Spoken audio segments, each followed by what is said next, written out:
What's up everyone, welcome back to my channel, the best place to get visible using social media and get paid using business strategy. Now, you clicked on this video because you are interested in becoming a full-time content creator. Now, I went full-time back in 2019 and I have not looked back since. I do a lot of videos on YouTube and I also do quite a bit of content over on my Instagram as well. I've also been able to monetize my content and since then I have built a multi-million-dollar business.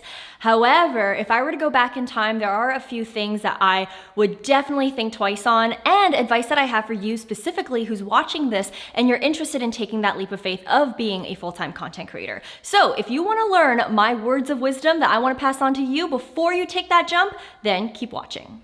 All right, so the first words of wisdom that I have for you is do not quit your job to be a full-time content creator. Now, obviously, this sounds very counterintuitive to the title of this video, but I'm gonna tell you right now, back in 2018, I quit my corporate job, and I have a whole video about that, in order to become a content creator. But shortly after, in less than 3 months, I could not take it. I had no money coming in, I was super stressed, and what ended up happening, because I had already quit my job, I ended up taking another job as a coffee barista. Now, obviously, this job was a lot less stressful than my corporate job that I was getting paid at, and the hours were part-time. And so I did reduce the amount of hours that I was working in order to do more content. Now, this is really gonna be beneficial because it's a little bit naive for you to think that right off the gate, you're gonna make tons of money. Let's say you start creating content on YouTube. It is gonna take 4,000 hours of watch time and your first 1,000 subscribers to even be monetized. And when you are monetized, it's basically pennies. Not only this, when you're starting out as a content creator, there's gonna be some things that you might wanna purchase. For instance, a camera, a microphone, even little things like this, like a little stand for your iPhone. These are little expenses that you don't expect to have to front up front. And so by having that job, you're able to actually pay for those additional costs of being a content creator. Not only this, by having that job, you're also able to take care of your mental health. Now, obviously, you would think that, oh my gosh, taking up another job is worse for your mental health. However, when you do have that cushion and you know that your bills are still gonna get paid and you still have some money coming through, you're able to at least take a break from posting whenever your mental health feels threatened.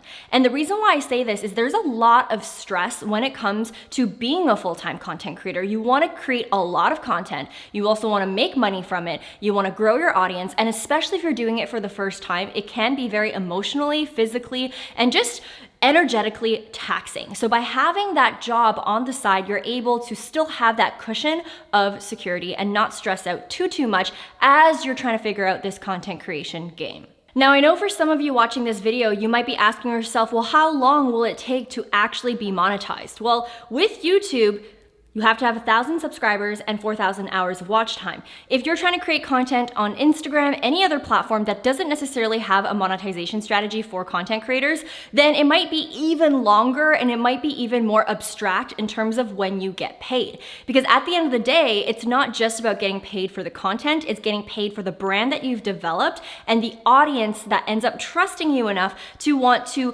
pay for whatever services, whatever products you're promoting, anything like that. So it's a business. It's not just creating content and then getting paid. It's really about having the entire ecosystem set up. And I know personally for me, it took me half a year before I could even do it full time. And that's probably considered a little bit early. And so that's why for newer content creators, I always advise you not to necessarily quit your job completely in order to be a content creator and instead ease into it over time until you start actually having a strategy for you to fully quit your job. That being said, if you're interested in learning my system and my strategy on how I was able to monetize and make my first $10,000 month by being a content creator, then definitely check out this training that I have right here. The link is in the description box and in the comment section below. I walk through all the different business models and how content creators can open up a stream of revenue even if you don't have a lot of followers. So make sure you click the link in my description box or in my comment section below to register for this free training. Now, moving on to my next piece of advice when it comes to being a full-time content creator, or even just being a content creator in general, and that is don't put too much pressure to find a niche right away. Now, I know in a lot of my content pieces and also in my coaching, I always talk about the importance of finding a niche and niching down in order to make more money. However, if you are just starting out, I would say that experimenting with a broader niche, with a broader audience, is actually going to help you accelerate the journey of finding that niche over time. The mistake that I see a lot of aspiring content creators making is they stress so much about finding a niche to the point where they don't create any content at all. And I kind of talk about my specific niching method in this video right here, where I basically explain my journey as a content creator. When I first started, I really didn't have a specific niche. And if you don't know what a niche is, it's basically the specific problem that you solve for a specific type of audience member.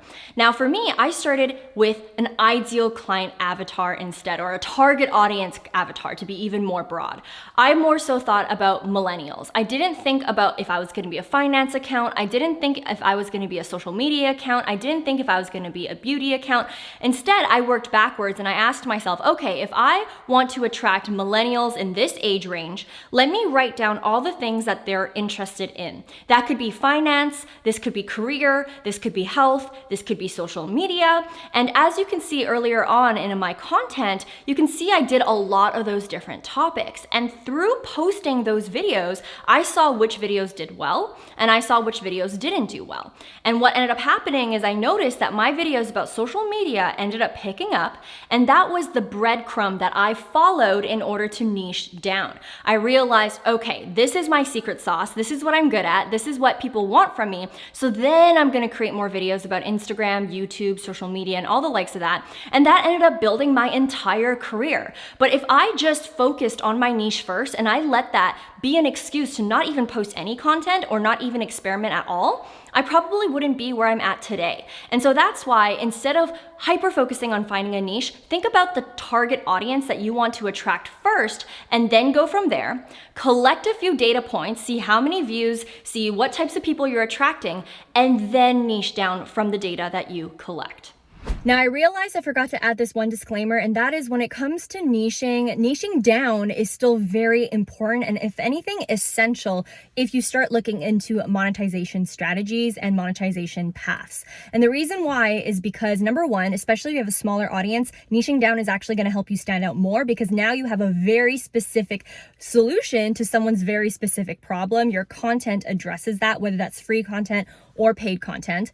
And also when you niche down, you can also command higher prices, especially as you start breaking off into offers or breaking off into products. So for example, a typical family practitioner is not going to charge the same amount as someone who is a dedicated neurosurgeon because that type of specialty is more rare. And so you never really want to be a generalist. Instead, you want to be a specialist on one topic or one problem or one solution.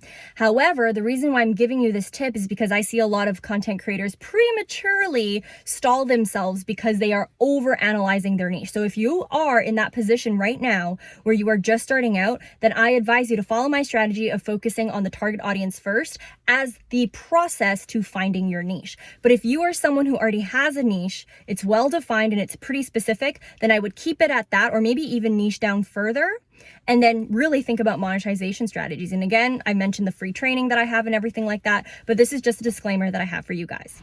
Now, moving on to the third piece of advice that I have for you, and that is ditch the mindset of being a starving artist. Now, you might not be intentionally doing this, but I'm gonna tell you right now, what is preventing you from going full-time is the money that you're able to bring home in order for you to comfortably transition to doing it full-time. Because at the end of the day, if you don't get paid, then creating content is more of a hobby. The difference between you doing content as a hobby and you doing content as a business model is the amount of money that you're able to take home. Now, the two main roadblocks that end up happening that prevent you from going full-time is your inability to see your own worth and what you bring to the table, and also number two, your relationship with money. Because honestly, when it comes to actually making money as a content creator and going full time, it's less about the strategy because we all know the different ways to monetize content. You could do affiliate marketing, brand sponsorships, services, courses, so many things, e-commerce companies, merch, everything like that. That is something that you can Google. The one thing that's gonna be very hard for you to overcome is the mindset piece. For example, if you're an influencer and you have affiliate links and you need to drive traffic to those affiliate links, or maybe you're doing brand sponsorships and you need to actually make money for these companies and sell a bunch of product, you need to be confident enough to actually sell that product through your content. And that all comes down to mindset. Instead of thinking, I feel icky that I'm taking money and now I'm like promoting a product, you have to change your mindset and think, wow, this is a product that I really enjoy, and my audience members would not have found this product if it weren't for me. And I just want to share and spread the message of how awesome this product is, and at the same time get compensated for my work in promoting this product. As you can see, it is a huge mindset shift that you need to undertake in order for you to confidently show up as a content creator and make the money that you deserve to make. Or let's say you're someone who's watching this and you're interested in launching digital courses or coaching programs or consulting, which are things that I talk about in this training that I mentioned. Link is in the description box and in the comment section below. Instead of thinking, oh my gosh, no one would pay for this, no one would pay for my coaching, no one would pay for my course, you have to realize, okay, well, I'm creating content on YouTube, on Instagram, on TikTok for free anyways. This is valuable pieces of content that I'm doing it for free. There's gonna be a handful of people out there who want more of my time, who want more of a thorough and deeper, explanation on things, who want more tutorials, who want me to actually answer their questions. That deserves compensation. That deserves you to get being paid for. You're not gonna keep doing it for free. And so that is the mindset that you also have to reframe and shift if you want to start, monetizing more of your knowledge and creating that next level of content that people have to pay for in order to access. Because at the end of the day, and what I found in my journey is, yes, there's gonna be a handful of people that love your free content, but there's also gonna be a handful of people that are gonna be willing to pay you for more time, more information, more attention, more tutorials, more everything. And so don't let your own limiting beliefs hold you back from actually monetizing. Or alternatively, let's say you're someone who's not feeling confident to pitch brands because you're a smaller content creator. You don't think that you have enough followers, and therefore you don't think you deserve a seat at the table. Well, you can think that way, and that mindset is just gonna keep you even more broke and even more of a starving artist. Or you can also think about it this way. Hey, even though you have a smaller audience base, maybe your audience is a lot more hyper-focused. So the leverage that you have and the difference that you have compared to the bigger creators is that your audience is very concentrated towards certain niche, towards a certain type of client, towards a certain area. And now you're able to actually pitch that to brands and also be able to say things like, hey, I may not have a big audience, however, I have a very engaged audience. And this audience all fit a specific type of profile that would be a perfect fit for your brand. Because through my research, I know that your company specifically wants to target these type of buyers. And guess what? I have a highly converting pool of people that will fit perfectly with your company values, with your company mission, and with your company persona of type of buyers that you want to attract. And so that is a type of reframe. And that is the difference that makes the difference between successful full-time content creators who have a very strong mindset, a very strong sense of self-worth, versus the starving artists who never believe in themselves, don't think that they're worth it, and don't think they deserve a seat at a table. And so these are really all three pieces of my advice for you watching this if you want to do this full time. Don't quit your job in order to do this full time. Ramp it up and make sure you have some security before you do it, because content creation full time is no joke. And especially if you're not making a lot of money, it's even more stressful. And that's gonna affect the way that you show up to your audience anyways. The second thing, don't put too much pressure in finding a niche, and instead really focus on serving a specific target audience. And number three, know your self-worth. Know what you bring to the table and be confident, own it. Because if you don't have that, then you're not gonna be able to successfully and confidently monetize. Now at this point in the video, I did talk about the 3 words of wisdom that I personally wish I knew sooner before being a full-time content creator. Now, when it comes to actually exploding your socials though, I found a brand new strategy that I've been using on Instagram that has allowed me to gain 10K followers in 10 days. No lie, check out this screenshot, it actually worked. And so I want you to hit the notification bell because in my next video, I'm gonna share all the new things about this new strategy that I've been implementing for Instagram specifically, so you definitely don't want to miss that. I post a lot of videos on entrepreneurship, marketing, and social media, so while you wait for next week's video, make sure you watch these 2 videos that I have here as well. I promise they will not disappoint. As always, guys, I appreciate you. I hope you guys have a great day, a great week, and a great life, and I will see you in the next video. Bye, guys!